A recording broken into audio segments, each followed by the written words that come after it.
Have you ever had a season where everything just fell apart all at the same time? Not just one thing, but while you're trying to figure out what happened, here comes another, and there comes another. The feeling like all hell just broke loose. Your job, your relationship, your finances, even your health. Everything is just falling apart all at the same time. Like you woke up one morning and life just ran you over. Yeah, that season has a name in the Bible, and the name is Job. Solomon, in his great wisdom, says there is nothing new under the sun. Yes, there is nothing you are going through that hasn't happened to someone somewhere before. Now, before you think this is going to be another Sunday school Bible lesson where we all nod along and live exactly the same way we came, no, stay with me, because the book of Job might be the most raw and honest, relatable book in the entire Bible. Where do I start? Job had it all. He had the wealth, the family, the relationship, and reputation. In material terms, think of Job as the Elon Musk of his time. Job's life looked absolutely perfect. He had everything. And then, one day, all is gone. His wealth, his children, his health. Job sitting in his ashes and was scraping his own skin.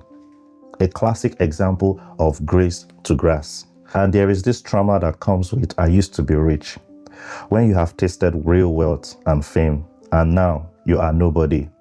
People who experience such naturally commit suicide because they get to a point in their life where they feel they have lost the true essence of themselves.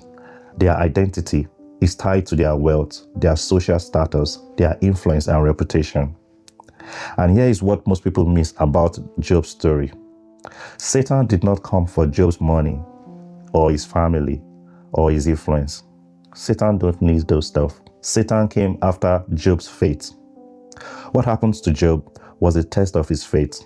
Satan told God, "Did Job worship you for nothing?"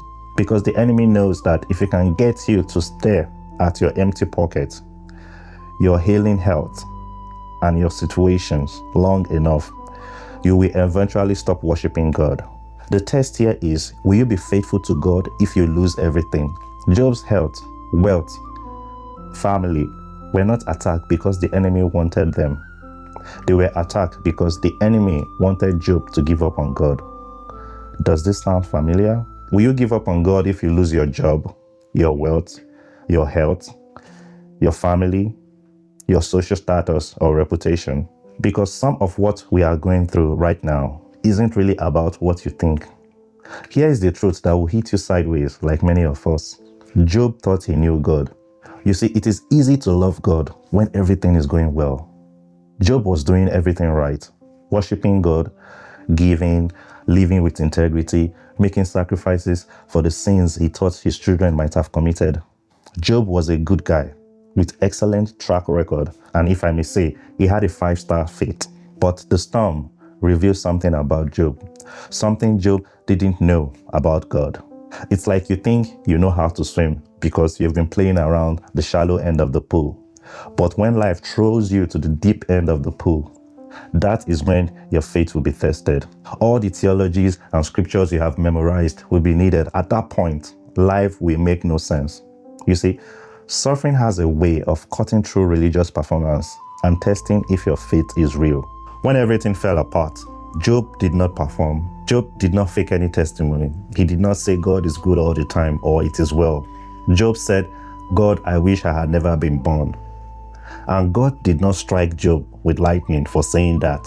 Even Apostle Paul, in his suffering, he said that he despaired life itself. Yes, Apostle Paul, who wrote 2/3 of the New Testament, at one point in his life felt suicidal. Now, this tells me something about God. It tells me God can handle our raw emotion. Job didn't show up with polished or pretending all is well.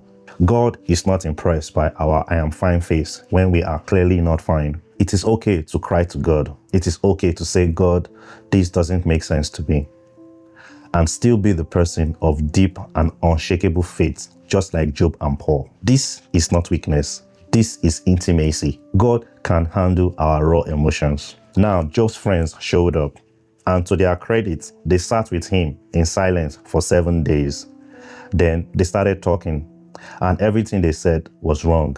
They were trying to explain God to someone living through something they had never experienced. Quick life lesson here. Not everyone who showed up in your storm is there to help you. Some people show up in your storm to find out what you did to deserve the storm, while others show up just to get a scoop of what they will gossip about. So be careful whose voice you let into your pain. After all the pain, the loss, and the silence from heaven, the terrible advice from Job's friends and his wife, God showed up for Job. And Job said something I am still thinking about today.